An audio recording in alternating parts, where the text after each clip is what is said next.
Hi there, and welcome to Out There, a cryptid podcast. I'm Josh, and today we're uncovering the chilling mystery surrounding the final days of Edgar Allan Poe, a story of disappearance, delirium, and the restless spirit that has haunted Baltimore for over a century.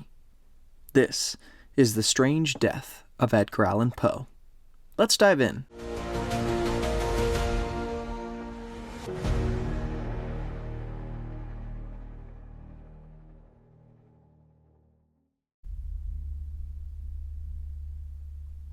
A lot of you have been asking for me to cover some true crime on the podcast, and while cryptids and the unexplained creatures will always be the heart of this show, I thought it might be fun to meet you all somewhere in the middle, because today's story sits right at the crossroads of history, mystery, and true crime. It's the unexplained death of one of the most famous writers in American history. On October 3rd, 1849, Poe was found in the streets of Baltimore, confused, delirious, and wearing clothes that were not his. Witnesses said he kept repeating the name Reynolds, though no one around him seemed to know who he was talking about. But even stranger, no one knew how he got there. Poe himself couldn't even explain it either. For nearly 5 days before he was discovered, the famous writer had seemingly vanished. No confirmed sightings, no letters, no record of where he had been or what had happened to him. And then, 4 days after he was found, he would be dead. More than a century and a half later, historians are still trying to piece together what happened during those final days of Edgar Allan Poe's life. But, of course, before we get into the actual events that led to his death, we first need to understand the world he was living in. The time period, the setting, and of course, who Edgar Allan Poe really was. Because while Poe is remembered today as one of the most famous writers in American history, the life he lived was often far more complicated than the stories he wrote, if you can believe it. And to understand the mystery surrounding his final days, we have to start a little earlier. America in the 1840s was still a young country trying to figure itself out. Cities were growing, newspapers were everywhere, and politics could be chaotic and sometimes outright corrupt. Life was not easy for most people. Jobs were unstable, diseases were common, and social safety nets simply did not exist. If you fell on hard times, there was often very little to catch you. The literary world during this time was also very different from what we think of it today. Being a writer did not usually mean wealth or stability. Most authors were paid small amounts by newspapers and magazines for individual pieces of writing. There were no big publishing deals or long-term contracts. Writers were expected to constantly produce work just to survive. It was a competitive and often brutal environment where reputation could make or break a career. And that is the world Edgar Allan Poe lived in. Today, Poe is remembered as one of the most influential writers in American history. His poem, The Raven, became widely popular and helped make him a household name. His short stories like The Telltale Heart and The Fall of the House of Usher helped define the horror genre, and even laid the groundwork for modern detective fiction. His writing was dark, psychological, and often focused on madness, death, and guilt. Those themes would become his signature. But the man behind those stories was living a much harder life than his reputation might suggest. Poe struggled with money for most of his adult life. Even when his work was popular, it rarely paid enough to give him any stability. On top of that, he dealt with long periods of depression and personal loss. When his wife, Virginia Eliza Clem Poe, died after a long illness, friends said the loss devastated him. Poe also had a complicated relationship with alcohol. Some people who knew him claimed that he could become severely ill after even small amounts of drinking, but others at the same time describe periods where he drank heavily, especially during difficult times in his life. Like many stories about Poe, the truth is probably somewhere in the middle of these two. But by the late 1840s, Poe had built a reputation as a brilliant but troubled writer. He was respected for his talent, but also known for his sharp criticism, personal struggles, and unpredictable behavior. In many ways, he was both famous and unstable at the same time. And in 1849, that complicated life would lead him toward one of the strangest and most mysterious deaths in literary history. By late summer of 1849, Poe seemed to be entering a surprisingly hopeful chapter of his life. He had returned to Richmond, Virginia, a city where he had once lived as a young man, and was spending time with friends while giving lectures, reconnecting with the literary community. Those who saw him during this period often described him as sober, focused, and even optimistic about the future. During his time in Richmond, Poe also rekindled a relationship with a woman he had known years earlier, Sarah Elmira Royster Shelton. The two quickly grew close again, and according to several accounts, they even discussed marriage. For a man who had spent much of his life struggling with grief, poverty, and instability, the possibility of a new marriage seemed to offer the promise of a fresh start. In late September of 1849, Poe prepared to leave Richmond for a short trip north. His plan was fairly straightforward. He intended to travel to Philadelphia, where he hoped to help edit a collection of poems for a friend. After that, he planned to continue to New York City, where he had been living before returning to Richmond earlier that year. Once those obligations were finished, he was expected to come back to Richmond, where his engagement to Shelton would likely move forward. On September 27, 1849, Poe left Richmond and began the journey north. At the time, travel between cities usually involved the combinations of trains and steamships, often requiring several stops along the way. One of those stops was the busy port city of Baltimore. Travelers frequently passed through Baltimore while moving between the southern states and the northern states, making it a common transfer point. But after leaving Richmond, Poe was just expected to arrive in Philadelphia within a few days. But something strange happened during that journey. For the next several days, the historical record goes almost completely silent.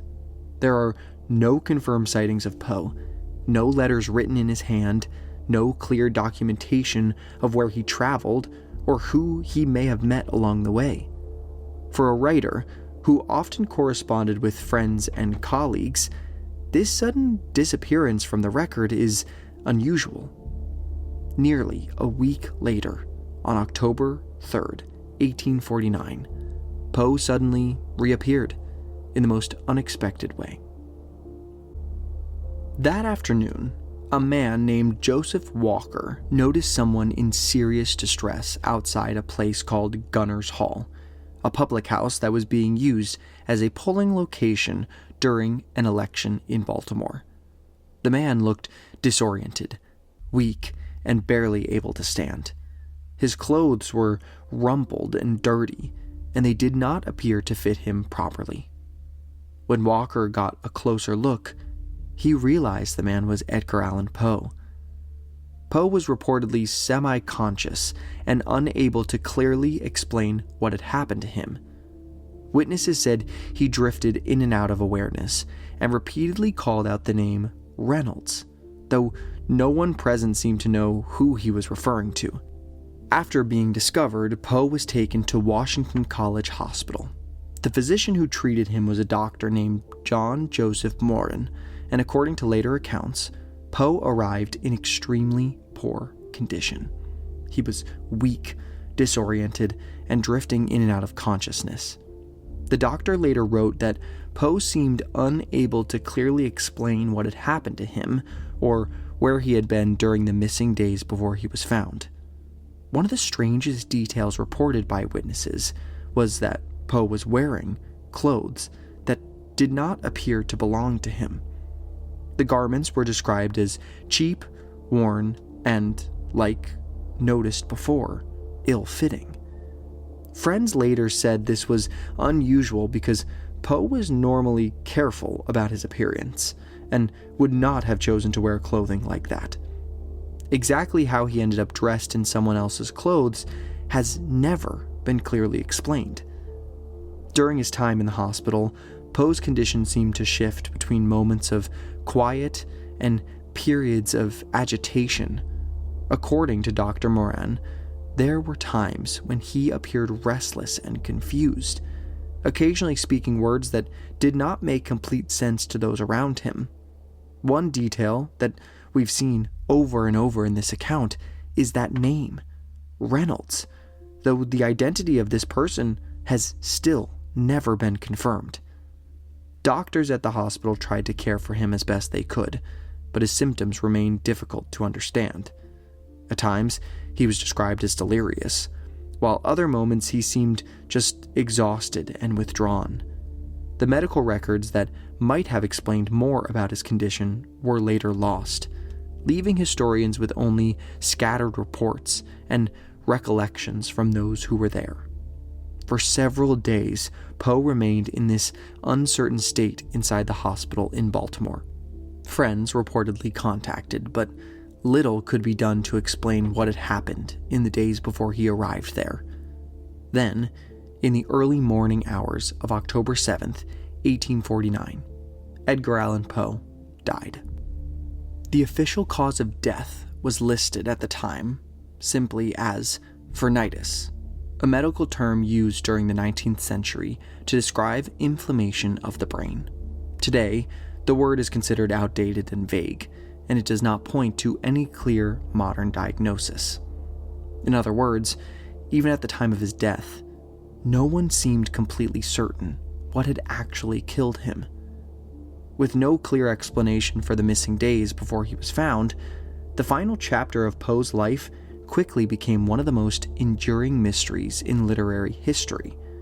From here, historians and researchers have proposed a number of possible explanations. Some believe alcohol played a role, others point to illness or disease, and one of the most unusual theories involves a strange and dangerous form of election fraud that was happening in cities like Baltimore during the time. But to understand those theories, we first need to look at what might have happened to Poe during the days when he vanished. In the days and weeks after the death of Edgar Allan Poe, the mystery surrounding his final days only seemed to grow. With no clear explanation from doctors and very little documentation of what had happened before he was discovered, friends, writers, and historians began trying to piece together their own theories about what might have led to his death. One of the earliest explanations involved alcohol. Poe had struggled with drinking at different points in his life, and some people who heard about his condition quickly assumed that he had fallen into a heavy binge that eventually led to his collapse. Stories about Poe's relationship with alcohol were already well known, and for many people, this seemed like the simplest answer. But the alcohol theory is not as straightforward as it may seem. Several friends of Poe insisted that he had actually been sober in the weeks leading up to his trip north. Others claimed that Poe had an unusually low tolerance for alcohol and could become extremely ill after drinking even small amounts. If that is true, it raises the question of whether alcohol alone could really explain the strange circumstances surrounding his disappearance, his delirious state when he was found, and the fact that he was wearing someone else's clothes. Another possibility involves illness. Over the years, doctors and historians have suggested that Poe may have been suffering from conditions such as rabies, epilepsy, or even a brain tumor. Some researchers believe that the symptoms described during his final days, including confusion, agitation, and periods of delirium, could match certain medical conditions. But because the original hospital records from Washington College were lost, it is impossible to confirm exactly what doctors observed or what treatments Poe may have received. Still, there is another theory that many historians believe might explain several of the strange details surrounding Poe's death. And to understand that possibility, we need to look at something that was unfortunately common in cities like Baltimore during the 1800s, a practice known as cooping.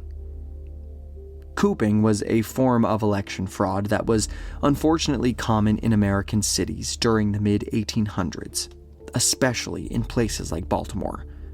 Gangs would kidnap men off the streets, sometimes drugging them or forcing them to drink heavily, and then keep them hidden in rooms or basements for days. On election day, these victims would be dressed in different clothes and sent out to vote multiple times under false identities. The men were often beaten or threatened if they resisted, and many emerged from the experience weak, disoriented, or injured. When you look at what happened to Poe, some of the details start to line up in a chilling way. He was found outside a polling place, barely able to stand, wearing clothes that weren't his. He was delirious and repeating the name Reynolds, that no one around him seemed to recognize. There are no records of his whereabouts in the days before he was discovered, and at the time, cooping gangs were known to operate in exactly that area of the city. It's the kind of scenario that feels like it could have come straight from one of Poe's own stories. A man abducted, drugged, and forced into a situation he could neither control nor fully remember. And because the gangs moved quickly, used different clothes, and sometimes relied on violence to keep their victims compliant, it's easy to see how someone could vanish for days without anyone knowing what had happened. Even if Poe was not deliberately targeted, or even if cooping did not directly cause his death, the practice shows how dangerous and chaotic life could be in American cities in 1849. It also highlights how vulnerable he was.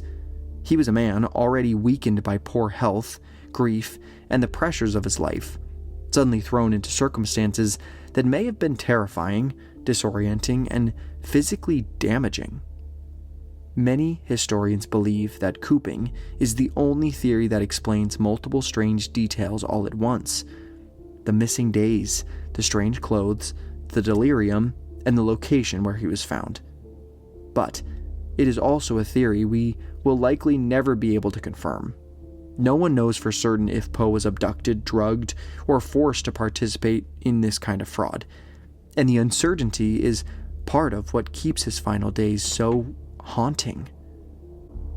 For all the theories we've talked about, the alcohol, the illness, the cooping, and the mystery of those missing days, none of them fully explain the strangeness that surrounded the final chapter of Edgar Allan Poe's life. But if you think this story doesn't have a bit of an eerie left turn in it, you might be surprised. For decades after Poe was buried in the Westminster Hall and Burying Ground in Baltimore, something strange and almost ritualistic took place every single year on his birthday, January 19th. In the early hours of the morning, before the sun came up and while the city was still quiet, a lone figure dressed entirely in black would enter the cemetery. His face was always hidden, his movements deliberate and silent, as if he had done this many times before. He would approach Poe's grave without speaking, carefully place 3 red roses against the monument, and set down a half-empty bottle of cognac. Some witnesses who managed to observe from a distance said he would pause for a moment, sometimes raising the bottle in what looked like a quiet toast, before turning and disappearing back into the darkness as quickly as he had arrived. He never stayed long. He never acknowledged anyone watching, and he was never identified. Over time, this figure became known as the Poe Toaster, and the tradition took on a life of its own. People began gathering in the cold before dawn, hoping to catch a glimpse of him, but he was careful. For years, no one could get close enough to uncover who he was or how he managed to come and go without being stopped. It became less about finding him and more about witnessing something that felt almost like a living piece of Poe's legacy. In 1993, though, something changed. That year, the visitor left behind a note that simply read that the torch would be passed, leading many to believe the original figure had either died or stepped away and handed the ritual off to someone else. After that, the details of the visits became less consistent, but the tradition continued for several more years under unknown hands. Then, just as mysteriously as it began, it stopped. The last confirmed visit happened in 2009, and since then, the figure has never returned. No explanation was ever given, no identity was ever revealed, and the reason the tradition ended remains just as unknown as the man who started it. Even now, the idea of a silent figure slipping through a graveyard before dawn, leaving behind roses and cognac for a writer obsessed with death and the unknown, feels less like a simple tribute and more like something out of one of Poe's own stories. Beyond the toaster, the area around Poe's grave has inspired countless strange experiences. People say that just standing near the monument in the evening can bring a sudden feeling of being watched, or a wave of deep sadness or unease, as if the grave itself is aware of your presence. Photos taken at the site often capture odd things, glowing orbs, strange shadows, or partial shapes that were not visible when the photo was taken. Some even show a dark human-like figure standing close to visitors, disappearing before anyone could get a clear look. Many who have spent time at the grave claim to see a man in period clothing, usually at dusk or after dark. He is described as thin, with dark hair and a mustache, wearing a suit from the 1840s. He often seems absorbed in reading the inscriptions on Poe's monument, and sometimes reaching out as if to touch the stone. When people approach or try to photograph him, he turns to look at them. Witnesses say his face is unmistakably Poe himself. Then he either walks toward the catacombs or slowly fades until he vanishes. There is one specific story that came from a literary professor visiting from New York in 2015. She went to Westminster at sunset, hoping to see Poe's grave, and she said, as she read the monument, she noticed someone next to her, dressed in 19th century clothes. He was also reading the stone. She assumed he was a guide, so she asked him if he knew a lot about Poe. He then looked at her with a sad smile and said, quote, "I know more about Poe than anyone living." Here's the crazy part. She recognized his face from portraits and photographs. It was Edgar Allan Poe himself. She said, quote, "You're Edgar Allan Poe." And then he was gone. He just vanished. She said she wasn't scared, just overwhelmed with sadness for him, as if he were lonely even in death. Now, there is another strange occurrence with Poe's death that we haven't talked about yet, so we need to step back in time. In 1875, workers opened Poe's original grave 26 years after his burial and found the coffin badly deteriorated. Inside, his body, though, had somehow ended up lying face down. Scratch marks on the lid suggested frantic attempts to get out, and the bones appeared to have shifted as if he had been moving.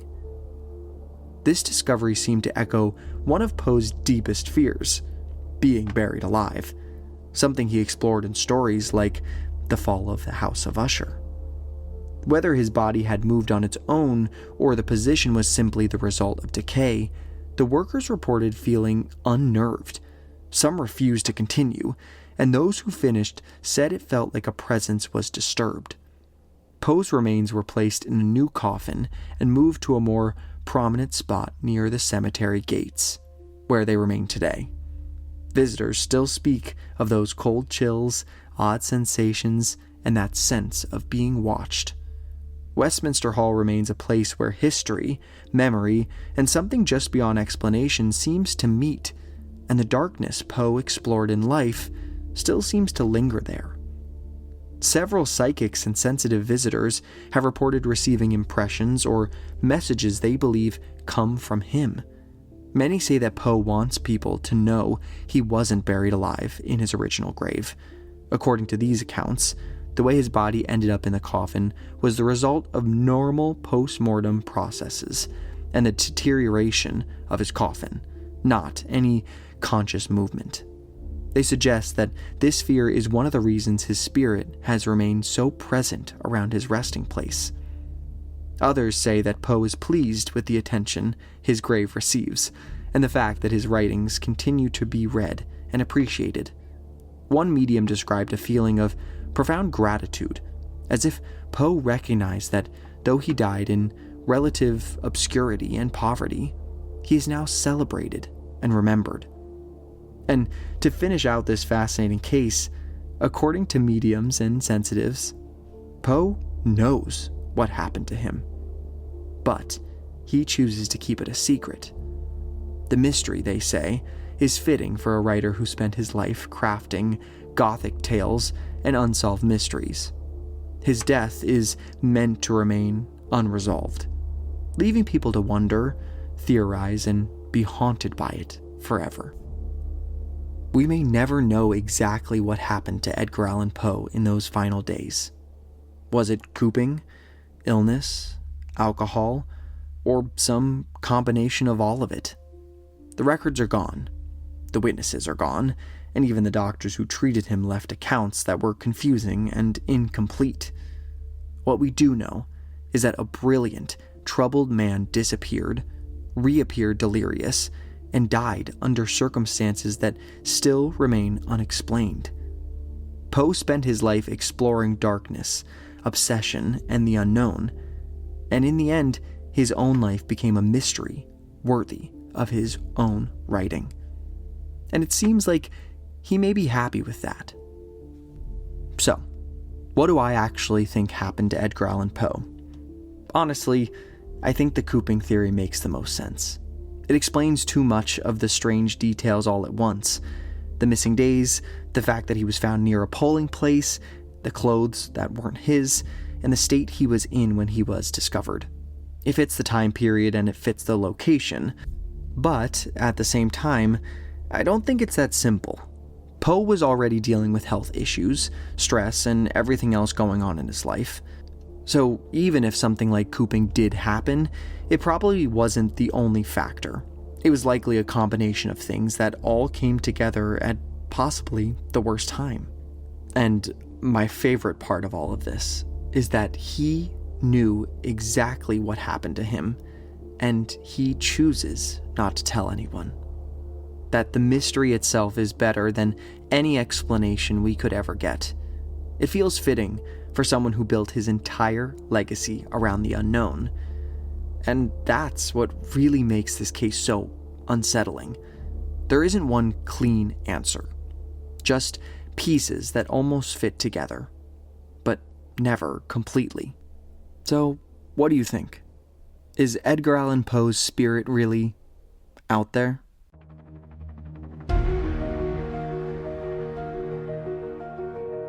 Be sure to follow us on Instagram @OutThereCryptids for episode posts, updates, and more. Join our community on Discord where we dive even deeper into the mysteries we explore here on the podcast. The link can be found on our Instagram. And if you're loving the show, consider supporting us on Patreon. As a patron, you'll get exclusive perks like bonus episodes, early access, and even surprises. See you next week.